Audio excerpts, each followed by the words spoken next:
নমস্কার বন্ধুরা, সবাই কেমন আছেন? আমি সঙ্গমিত্রা সাহা আর আপনাদের আদ্রিস মাসালা কিচেন। আপনাদের সবাইকে আমার চ্যানেলে স্বাগতম। আজকে আমি আপনাদের সামনে রান্না করে দেখাবো বাড়িতে মজুদ থাকা উপকরণ দিয়ে বিস্কুট তৈরি, যেটা কিনা খুব সহজে আপনারা বাড়িতে তৈরি করে ফেলতে পারবেন এবং খুব সুস্বাদুও হয়। তো আপনারা দেখেই বুঝতে পারছেন বিস্কুটটা কতটা টেস্টি হয়েছে। তো যদি আপনাদের আমার এই রেসিপিটা ভালো লেগে থাকে, অবশ্যই আমার চ্যানেলটি সাবস্ক্রাইব করবেন, শেয়ার করবেন আর পাশে থাকা বেল আইকনটা প্রেস করবেন। তো চলুন শুরু করছি। আমরা এর জন্য নিয়েছি প্রায় হাফ কাপের মতন বাটার আর দেব তেল। আমরা টোটাল 1 কাপ নিয়েছি বাটার হাফ, আর হাফ নিয়েছি সাদা তেল। অবশ্যই কিন্তু এখানে সাদা তেলটা ইউজ করবেন। আর আমাদের যদি মেজারমেন্ট বলেন, তাহলে আমি কিন্তু এখানে 125 ml নিয়েছি তেল আর বাটার।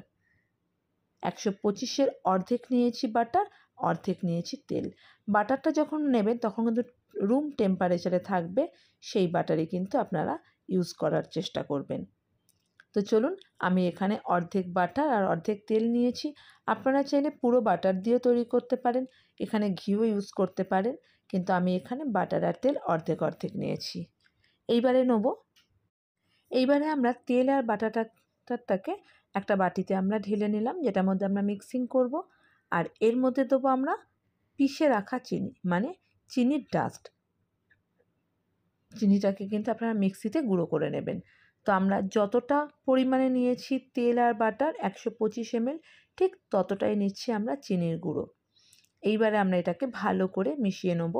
আপনারা যদি ব্লেন্ডার থাকে, মানে ব্লেন্ডার মিন্স যেটা দিয়ে আমরা কেকের ব্যাটারগুলোকে ফেটাই, সেগুলো থাকলে তাই দিয়ে করবেন, যাতে একটা স্মুথ ব্যাটার তৈরি হয়। আমি এখানে হাতের সাহায্যে করছি, আর তারপরে আমি একটা মিক্সার গ্রাইন্ডারে আমরা এটাকে দিয়ে ভালোভাবে ব্লেন্ড করে নেব, যাতে চিনি, তেল আর বাটারটা খুব ভালো মেল্ট হয়ে যায়। এবার আমি এটা মিক্সি মেশিনে ঢালছি, ঢেলে এটাকে ভালো করে মিক্সি মেশিনে ব্লেন্ড করে নেব, যাতে চিনি যে ডাস্টটা আছে আর বাটার, চিনি আর তেলটা ভালোভাবে মিক্স হয়ে যায়। তো চলুন, আমি মিক্সি মেশিনে এটাকে ভালো করে ব্লেন্ড করে নিই। তো আমাদের ওই চিনি, তেল, বাটার ভালো করে ব্লেন্ড করা হয়ে গেছে। এবারে আমরা একটা মিক্সিং বোলে এটাকে ঢেলে নিচ্ছি। তো আমরা এবার মিক্সিং বোলে এটাকে ঢেলে নিয়েছি।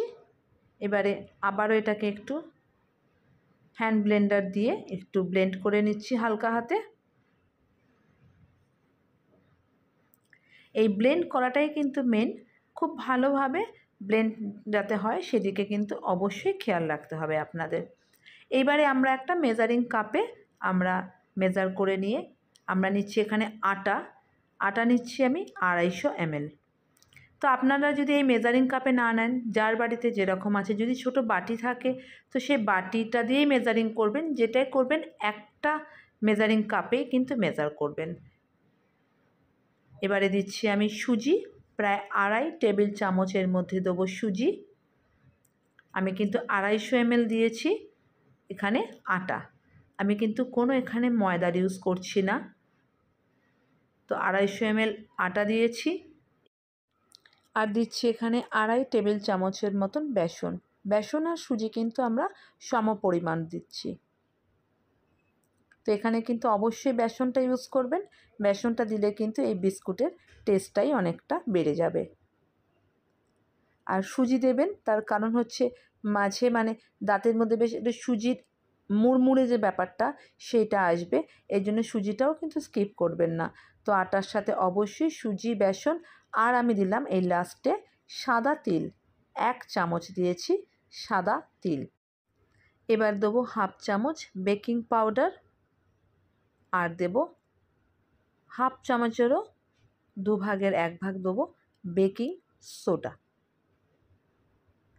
কিংবা আপনারা খাওয়ার সোডাও এখানে ইউজ করতে পারেন। তো আমি কিন্তু এখানে দিয়েছি বেকিং সোডা হাফ চামচেরও কম। এইবারে এটাকে আমাদের ভালো করে মিশিয়ে নিতে হবে। মেশানোটা কিন্তু অবশ্যই হাত দিয়ে মেশাবেন। এইবারে হাত দিয়ে যেরকম আমরা আটা মাখি ঠিক ওইভাবে জিনিসটাকে মেখে নিতে হবে। কিন্তু এটাকে খুব ভালোভাবে করবেন, মানে ঠিক আমরা আটা যেরকম মাখি অতটা কিন্তু সফট মোলায়েম করতে হবে না।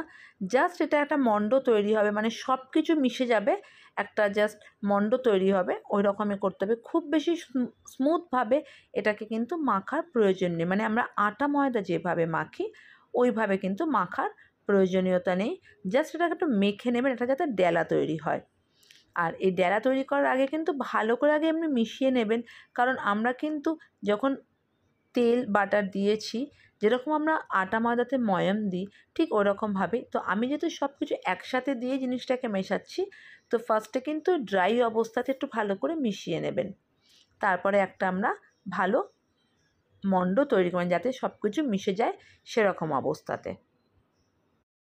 তো দেখুন আমরা কিন্তু সব কিছু ভালো করে ময়ামের মতন দিয়ে নিয়েছি, দেখুন ডেলা পেকে যাচ্ছে, তার মানে আপনাদের ময়ামটা কিন্তু ভালোই দেওয়া হয়েছে। এইবারে আমরা যে একটা আটার মতন মণ্ড তৈরি করব তার জন্য আমি এখানে দিচ্ছি প্রায় 7-8 টেবিল চামচের মতন দুধ।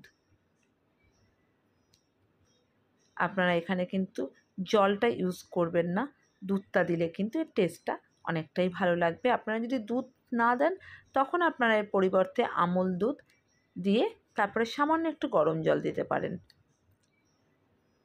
তো আমরা দেখুন এটা কিন্তু প্রায় মাখো মাখো হচ্ছে, আমরা মেখে নিচ্ছি, একটা জাস্ট একটা মণ্ড তৈরি হবে, ঠিক ওই মতনই করতে হবে। তো দেখুন আমাদের মাখা হচ্ছে, এবারে কিন্তু আরও একটু দুধের প্রয়োজন হলো। তো আমি এখানে অল টোটাল প্রায় 7 থেকে 8 টেবিল চামচ দুধ দিয়েছি। তো প্রথমেই আপনারা একেবারে দেবেন না, আগে 2-3 চামচ করে দেবেন, তারপরে দেখবেন যদি প্রয়োজন হয় তাহলেই কিন্তু দুধটা ইউজ করবেন।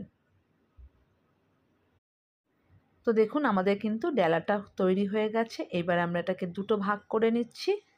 দুটো ভাগ করে এবারে দেখুন আমি কিন্তু খুব হালকা হাতে, খুব বেশি কিন্তু আটা ময়দার মতন করে মাখিনি, একদম স্মুথ যেরকম আমরা আটা ময়দা মাখি ওই রকম না, জাস্ট একটা মাখা তৈরি করে নিলাম। নিয়ে এবার এটাকে একটা শেপ দেবো। তো একটু ঘুরিয়ে ঘুরিয়ে একটু গোল টাইপের করার চেষ্টা করছি, দেখেছেন তো ভেঙে যাচ্ছে কিন্তু, ফলে আপনারা কিন্তু খুব হালকা হাতে ব্যাপারটাকে করতে হবে। তো দেখুন আমাদের মণ্ডটা প্রায় তৈরি হয়ে গেছে, আমরা একটা আকারও দিয়ে নিয়েছি। এইবারে আমরা একটা ছুরির সাহায্যে পাতলা পাতলা করে কেটে নিচ্ছি। খুব হালকা হাতে কিন্তু ব্যাপারটাকে করবেন, কারণ এটা নরম আছে। দেখুন কীরকম হয়েছে, দেখেছেন প্রায় বিস্কুটের মতন লাগছে। কিন্তু আমরা কিন্তু এটাকে তেলে ফ্রাই করব না, আমরা কিন্তু এটাকে গ্যাসে বেক করব। কারোর যদি ওভেন থেকে থাকে তাতেও বেক করতে পারেন, তবে আমি এটা কিন্তু আজকে কড়াইতে দিয়ে বেক করে নেব। তো এইভাবে কিন্তু জিনিসটাকে কেটে নিতে হবে। তো আমরা এই প্লেটে কয়েকটা বিস্কিটের ইয়ে তুলে নিচ্ছি। দেখুন কীরকম শেপ এসছে। আমি কিন্তু একদম স্মুথ করিনি, তা এটাকে দেখেই বোঝা যাচ্ছে। দেখুন মাঝে কিন্তু এগুলো কীরকম ফাটা ফাটা রয়েছে, আটা ময়দা আটা আর হচ্ছে আপনার সুজিগুলো কিন্তু উঠে উঠেও রয়েছে। আবারও আমরা ওই একইভাবে কিন্তু বাকিগুলোকেও আমরা এরকম পিস পিস করে নিচ্ছি। তো আমরা পিস পিস করে এবার আমরা প্লেটের মধ্যে তুলে নিচ্ছি। মিনিট 5-7 এটাকে কিন্তু আমরা যে পিস করব ওটাকে আমরা একটু রেস্টে রাখবো, খুব বেশি নয়, হার্ডলি 10 মিনিট একটু রেস্টে রাখলে জিনিসটা ভালো জমে যাবে। তো বন্ধুরা আজকে আপনাদের যদি আমার এই রেসিপিটা ভালো লেগে থাকে অবশ্যই আমার চ্যানেলটি সাবস্ক্রাইব করবেন, শেয়ার করবেন, আর পাশে থাকা বেল আইকনটা কিন্তু অবশ্যই প্রেস করবেন। তো বাকি বিস্কুটগুলোকেও আমরা কিন্তু এইভাবে কাট করে নিচ্ছি। আমাদের সব বিস্কুটগুলো কিন্তু কাট করা হয়ে গেছে। আমরা 5 থেকে 10 মিনিটের জন্য এটাকে রেস্টে রেখে দেবো, নর্মাল রুম টেম্পারেচারে রেখে দেবো। তো দেখুন দেখতে কীরকম হয়েছে। যখন আমরা পুরো বেক করব দেখতে কিন্তু অসাধারণ লাগবে, খেতেও কিন্তু দারুণ লাগবে। আর সবথেকে বড় হচ্ছে আমরা এটা বাড়িতেই তৈরি করে ফেলতে পারবো খুব সাধারণ কতগুলো উপকরণ দিয়ে, যেগুলো কিনা আমাদের বাড়িতে প্রায় থাকে বললেই চলে। তো চলুন আমরা তৈরি করে ফেলি, এবারে বেক করে নেব। এইবারে আমরা একটা গ্যাসে তাওয়া বসিয়ে নিয়েছি, একটু মোটা তাওয়া। তাওয়াটাকে ভালোভাবে গরম করে নেব। আপনাদের কাছে যদি তাওয়া না থাকে তাহলে আপনারা কিন্তু এখানে কড়াইও ইউজ করতে পারেন। অবশ্যই কড়াইটাকে প্রিহিট করে নিতে হবে, মানে আগে থেকে গ্যাসটাকে জ্বালিয়ে এটাকে গরম করে নিতে হবে। যতক্ষণ এটা গরম হচ্ছে ততক্ষণে চলুন আমরা এটাকে কিভাবে বেক করব সেটা দেখে নিই। আমরা এখানে একটা সিলভারের গামলা নিয়েছি, তাতে আমরা বাটার পেপার কিংবা এই রাংতাও ইউজ করতে পারেন। তো আমি এখানে ফয়েল পেপারটা নিয়েছি। ফয়েল পেপারটা নিয়ে এই ফয়েল পেপারের মধ্যে আমি একটু বাটার গ্রিস করে দেবো। তো ঠিক যতটা গামলাটার সাইজ, মানে ডেচকিটা কিংবা গামলা ওই পাত্রের সাইজের কেটে নিচ্ছি। এইবারে আমরা ওই গামলাটার মধ্যে ওই রাংতা পেপারটা, মানে ফয়েল পেপারটা আমরা বসিয়ে দিচ্ছি। এইবারে আমরা এই ফয়েল পেপারটার মধ্যে একটু বাটার লাগিয়ে দেবো। আপনারা তেলও লাগাতে পারেন, তবে আমি এখানে একটু বাটার লাগিয়ে নেব। তো আমরা এখানে বাটারটাকে দিয়ে ওই ফয়েল পেপারটার মধ্যে বাটারটা পুরোটা লাগিয়ে নিচ্ছি, যাতে বিস্কুটগুলো যখন বেক করব এর মধ্যে যাতে লেগে না যায়। আপনারা কিন্তু এই ফয়েল পেপার না ইউজ করে আপনারা বাটার পেপারও ইউজ করতে পারেন। যাদের বাড়িতে যেরকম আছে, যেটা অ্যাভেলেবেল থাকবে সেটা ইউজ করে নেবেন। তো আমার কিন্তু এখানে বাটার লাগানো হয়ে গেছে ফয়েল পেপারের মধ্যে। এইবারে আমরা এর মধ্যে বিস্কুটেরগুলো দিয়ে দেবো। তো আমরা সব বিস্কুটগুলোকে বেক করার জন্য বসিয়ে দিলাম। এইভাবে দিয়ে আমরা ওই তাওয়াটার ওপর এটাকে বসিয়ে দেবো। একদম গ্যাসের আঁচটাকে কমিয়ে দিয়ে, যেহেতু আমরা এটাকে প্রিহিট করেছিলাম, তো একদম কমিয়ে দিয়ে এটাকে রাখতে হবে 20 থেকে 30 মিনিট।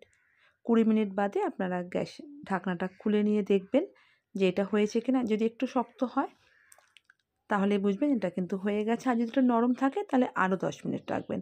তো টোটাল আমাদের 20 থেকে 30 মিনিট লাগবে। তো দেখুন আমাদের বিস্কিট কিন্তু একদম তৈরি। আর এটা যখন পুরো ঠান্ডা হয়ে যাবে না, যখন আপনারা গ্যাসের থেকে নামিয়ে আরও আধ ঘন্টা 1 ঘন্টার জন্য রাখবেন, তখন কিন্তু আরও এটা শক্ত হয়ে যাবে। তো আমাদের কিন্তু এই বেক করে নেওয়া বিস্কুট একদম তৈরি। ঘরোয়া পদ্ধতিতে আমরা কিন্তু এটা খুব সহজেই বাড়িতে তৈরি করে ফেলতে পারবো। এই আটার বিস্কুটটা খেতেও খুব সুস্বাদু, আর সবার জন্য কিন্তু খুব হেলদিও। কারণ বাইরের প্রোডাক্টে কী দেওয়া থাকে না দেওয়া থাকে, এটা আপনারা কিন্তু একদম ঘরোয়া পদ্ধতিতে ঘরে বসে আপনারা তৈরি করতে পারবেন এই বিস্কুটটা। তো বাকি বিস্কুটগুলোকেও আমি ওইভাবেই দিয়ে দেবো, একই পদ্ধতিতে দিয়ে এটাকে আবারও আমরা বেক হতে দেবো প্রায় 20 থেকে 30 মিনিটের জন্য। তো আমাদের সব বিস্কুটগুলো দেওয়া হয়ে গেছে। এবারে আবারও এটাকে ঢেকে দিলাম। আপনারা কিন্তু মাঝে মাঝে উল্টে পাল্টে দেখবেন, মানে উল্টাবেন মানে দেখবেন যে ওপরটা বেশি লালচে হয়ে যাচ্ছে না, তো সেটা কিন্তু খেয়াল করবেন অবশ্যই। তো দেখুন আমাদের বিস্কুট কীরকম তৈরি হয়ে গেছে, একদম মচমচে হয়েছে। আমরা কিন্তু এটা তেলে ফ্রাই করিনি। অনেকে চাইলে তেলে ফ্রাইও করতে পারেন, তবে আমি কিন্তু এটা তেলে ফ্রাই করিনি, বেক করে নিয়েছি। ওভেন ছাড়া খুব সুন্দরভাবে এটা কিন্তু গ্যাসে বেক করা যায়, আর খেতেও কিন্তু অসাধারণ। তো বন্ধুরা আমাদের কিন্তু বিস্কুট একদম প্রায় তৈরি। তো দেখুন পরের বিস্কুটটাও তৈরি হয়ে গেছে। এটা হয়তো আগের বিস্কুট থেকে একটু লালচে বেশি হয়েছে, কিন্তু এটা লালচে হলে হবে কি, এটা কিন্তু দেখে মনে হচ্ছে পুড়ে গেছে, না এটা একদমই পুড়ে যায়নি, এটা খাস্তাটা আরও বেশি হয়েছে। তো আপনারা কিন্তু এই পদ্ধতিতে বাড়িতে অবশ্যই বানাবেন এই আটার বিস্কুটটা। কার কীরকম লাগলো জানাতে কিন্তু ভুল করবেন না। আবারও দেখা হবে নতুন কোনো রেসিপির সাথে। সবাই ভালো থাকবেন, সুস্থ থাকবেন। নমস্কার।